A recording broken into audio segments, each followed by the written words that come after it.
గత కొంతకాలంగా తెలంగాణ సర్కారుకు సినీ పరిశ్రమకు పొసగడం లేదనే అభిప్రాయాలు వ్యక్తమవుతున్నాయి.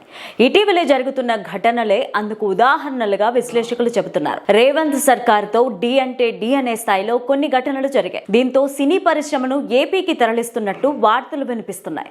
దీనికి ఏపీ రాజకీయ నేతలు మాట్లాడుతున్న వ్యాఖ్యలు నిదర్శనంగా నిలుస్తున్నాయి. తెలుగు పరిశ్రమ ప్రస్తుతం పాన్ వరల్డ్ స్థాయికి ఎదిగింది. అలాంటి సినీ పరిశ్రమ హైదరాబాద్ కేంద్రంగా కొనసాగుతోంది. అయితే కొన్నాళ్లుగా తెలుగు సినీ పరిశ్రమకు గడ్డు పరిస్థితులు ఎదురవుతున్నాయనే వాళ్ళు లేకపోలేదు. కావాలనే వేధింపులకు గురి చేస్తున్నారనే ప్రచారం కూడా జరుగుతోంది.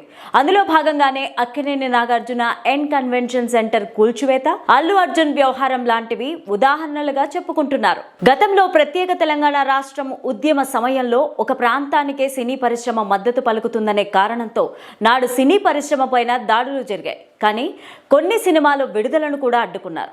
ఆ తరువాత ప్రభుత్వ ప్రోత్సాహకర విధానాలతో ఇండస్ట్రీ మళ్లీ పూర్వవైభవం సంతరించుకుంది. కానీ ఇప్పుడు జరుగుతున్న వరుస ఘటనల నేపథ్యంలో సినీ పరిశ్రమ మరోసారి సందిగ్ధంలో పడిందనే టాక్ వినిపిస్తోంది.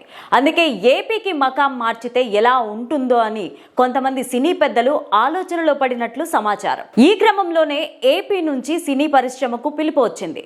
ఏపీకి రండి అని సినీ పరిశ్రమకు అక్కడి ఉప ముఖ్యమంత్రి పవన్ కళ్యాణ్ తో పాటు ఇతర మంత్రులు, రాజకీయ నేతలు ఆహ్వానిస్తున్నారు.